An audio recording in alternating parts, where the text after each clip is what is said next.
मंत्री जी जहां जाएंगे वहां युवा मोर्चा को काम रहता है मोटरसाइकिल लेके अपना जिंदाबाद जिंदाबाद लगाना। जब टिकट की बात आती है तो वही युवाओं को टिकट दिया जाता है जिनके पिताजी पूर्व में 4 बार विधायक रहे होंगे या सांसद रहे होंगे या केंद्र में मंत्री रहे होंगे। पुरुषोत्तम जी, नहीं लगता है कि बिहार में एक बड़े वर्ग और बड़े तबके का हक चंद परिवारों ने हकमारी कर ली है पिछले 50 वर्षों के बिहार की राजनीति? जिसके पिताजी मुख्यमंत्री उसके बेटा अगला मुख्यमंत्री होगा। मतलब अब राजा का ही बेटा राजा बनेगा, ऐसा इन लोगों ने प्रवृत्ति ला दिया बिहार में। ये लोग अब भौकाल के पीछे युवा भाग रहे हैं। भौकाल नहीं, अपनी भौकाल की ओर जाइए। अब राजा का बेटा राजा नहीं बल्कि फकीर के बेटा ही बदलेगा बिहार का तकदीर। इसमें कुछ युवा साथियों से भी हम कहना चाहते हैं कि फॉर्च्यूनर और बंदूक वाले से दूर भागिए। रामविलास पासवान जी का बेटा बिहार फर्स्ट, बिहारी फर्स्ट की बात किए। इनके साथ लाखों की संख्या में युवा इनके हर कार्यक्रम में भाग ले, लाठी डंडे खाएं, लेकिन इनको युवा कौन दिखा? अशोक चौधरी जी की बेटी। तो पैसा पे अगर आप युवाओं का चयन करेंगे, नेता का परिवार से आप युवाओं को चयन करेंगे तो युवा राजनीति पे कहीं ना कहीं ये लोग धोखा देते हैं। राजनीति में आने वाला हर कार्यकर्ता इस आशा में अपने पार्टी और दल के नेता के प्रति समर्पण दिखाता है कि समय आने पर उसे भी मौका मिलेगा, पर मौके की ताक में वो कार्यकर्ता अपने जीवन के अधिकांश पलों को पार्टी को समर्पित कर देता है और नेताजी का बेटा बेटी पोता पोती राजनीति में मलाई खाकर निकल जाते हैं। आज इसी विषय पर चर्चा करेंगे। आप सच टॉक्स को देख रहे हैं और हमारे साथ बिहार के प्रखर युवा है पुरुषोत्तम राज जी। क्या लगता है क्यों होता है सब? देखिए, युवाओं की राजनीति पर जब चर्चा होता है तो आप हर एक दल में देखे होंगे युवा मोर्चा का गठन होता है, लेकिन वो युवा मोर्चा का काम जब अगर मान लीजिए कि सत्ताधारी पार्टी है तो मंत्री जी जहां जाएंगे वहां युवा मोर्चा को काम रहता है मोटरसाइकिल लेके अपना जिंदाबाद जिंदाबाद लगाना, पार्टी में भीड़ जुटाना, फेसबुक पे पूरा पार्टी के बड़ाई करना, बस युवा मोर्चा का काम यही रह गया है। जब टिकट की बात आती है तो वही युवाओं को टिकट दिया जाता है जिनके पिताजी पूर्व में 4 बार विधायक रहे होंगे, 5 बार विधायक रहे होंगे, 1 बार विधायक रहे होंगे या सांसद रहे होंगे या केंद्र में मंत्री रहे होंगे। उन्हीं के बेटा को युवा बना करके प्रमोट किया जाता है और कहा जाता है कि देखिए युवाओं को हमने टिकट दिया।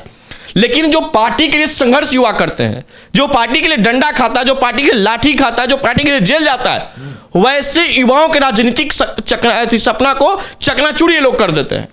इनको युवा बस इतना ही 4 लोग वंशवाद के तौर पे दिखता है, बाकी इनको युवा नहीं दिखता है। बाकी हर पार्टी में युवा मोर्चा छात्र मोर्चा का गठन होता है। हो सकता है चलिए छात्र मोर्चा पढ़ने की उम्र है, लेकिन युवा मोर्चा से तो भी कार्यकर्ता को उठा करके पॉलिटिक्स में जगह देना चाहिए, सदन का सदस्य बनाना चाहिए, लेकिन ये लोग नहीं बनाते हैं। ये लोग युवाओं की बात करेंगे, ये लोग युवा राजनीति की बात करेंगे, लेकिन जब हिस्सेदारी देने की बात आती है युवाओं को तो बस आप जिंदाबाद बैनर पोस्टर बस इतना ही तक इनको सीमित करके रख दिया जाता है। लेकिन पुरुषोत्तम जी, नहीं लगता है कि बिहार में एक बड़े वर्ग और बड़े तबके का हक चंद परिवारों ने हकमारी कर ली है पिछले 50 वर्षों के बिहार की राजनीति को? निश्चित रूप से बिहार में वंशवाद चरम सीमा पे है। अब जिसके पिताजी मुख्यमंत्री उसके बेटा अगला मुख्यमंत्री होगा। मतलब अब राजा का ही बेटा राजा बनेगा, ऐसा इन लोगों ने प्रवृत्ति ला दिया बिहार में। लेकिन हम युवाओं का इस बिहार के इन लोगों की प्रवृत्ति को बदलना है। हम उन वैसे युवाओं को भी प्रमोट करेंगे जो कमजोर हैं, जो ये गरीबों की बात करते हैं, जो सड़क पे युवाओं के लिए लड़ते हैं, जो हर मुद्दे पे बेबाकी से बात रखते हैं, उनकी भी चर्चा होनी चाहिए। लेकिन कुछ युवाओं, इसमें कुछ युवा साथियों से भी हम कहना चाहते हैं कि फॉर्च्यूनर और बंदूक वाले से दूर भागिए। ये लोग अब भौकाल के पीछे युवा भाग रहे हैं। भौकाल नहीं, अपनी भौकाल की ओर जाइए। अब राजा का बेटा राजा नहीं बल्कि फकीर के बेटा ही बदलेगा बिहार का तकदीर। ये लोग घमंड में रहते हैं। रामविलास पासवान जी का बेटा बिहार फर्स्ट, बिहारी फर्स्ट की बात किए। इनके साथ लाखों की संख्या में युवा इनके हर कार्यक्रम में भाग ले, लाठी डंडे खाएं, लेकिन इनको युवा कौन दिखा? अशोक चौधरी जी की बेटी। इनको युवा कौन दिखा? अपने ही बहनोई। इनको युवा कौन दिखा? राजेश वर्मा जी करोड़पति बिजनेसमैन। तो पैसा पे अगर आप युवाओं का चयन करेंगे, नेता का परिवार से आप युवाओं को चयन करेंगे तो युवा राजनीति पे कहीं ना कहीं ये लोग धोखा देते हैं। लेकिन पुरुषोत्तम जी, आप राजनीति और आरक्षण दोनों में क्रीमी लेयर वाला मुद्दा उठाते हैं। थोड़ा सा इसको विस्तार से बताएं कि आखिर ये क्रीमी लेयर है क्या? देखिए, क्रीमी लेयर सुप्रीम कोर्ट ने कहा कि क्रीमी लेयर आरक्षण के अंदर होना चाहिए। जो शोषित वंचित दलित हैं उनको आरक्षण का लाभ नहीं मिल पाता सही मायने में, और ये सच्चाई भी है। जैसे अब मान लीजिए कि 50% आरक्षण है कोई मजदूर मजदूरी कर रहा है दलित परिवार से, अपनी जीविका के लिए विवश है, तो उसके पास उतना पैसा नहीं कि अपने बच्चा को पढ़ा पाएगा। लेकिन उसी में आर्थिक रूप से संपन्न जो दलित परिवार के लोग हैं, उनके सीट पे काबिज होने जैसे उनको मौका नहीं मिलता है। तो माननीय न्यायालय ने कहा कि क्रीमी आरक्षण के अंदर है, जो आर्थिक रूप से संपन्न दलित परिवार हो जाए उसको आरक्षण से निकाल के बाहर कर देना चाहिए। लेकिन जैसे ही इसकी बात सुप्रीम कोर्ट ने किया तो दलित के जितने भी अपने आप को मसीहा बन रहे थे, सबका पांव फूलना शुरू हो गया और उन लोगों ने दलित भाइयों को मूर्ख बनाना शुरू कर दिए कि आपके आरक्षण छीनने की बात हो रही है, आपका अधिकार छीनने की बात हो रहा है, जबकि इनमें किसी का अधिकार छीना नहीं जा रहा था, बल्कि जो अधिकार से वंचित लोग थे उनको अधिकार देने की बात सुप्रीम कोर्ट ने कहा था। लेकिन सारे लोगों ने विरोध किया, अंततः न्यायालय को भी अपना निर्णय को वापस लेना पड़ा।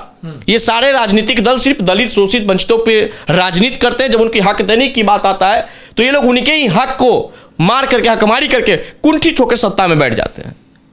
अच्छा, एक चलते चलते आखिरी सवाल भी आपसे पूछ लेते हैं कि युवाओं की भागीदारी बिहार की राजनीति में कैसे बढ़ेगी, आपको क्या लगता है? हर युवाओं को दलगत राजनीति से ऊपर उठना होगा, युवा सोच लाना होगा, नई सोच, नई ऊर्जा लाना होगा। यह जरूरी नहीं है कि लालू के बेटा ही बिहार के मुख्यमंत्री बनेंगे, यह जरूरी नहीं है कि रामविलास पासवान जी के ही बेटा बिहार के मुख्यमंत्री बनेंगे।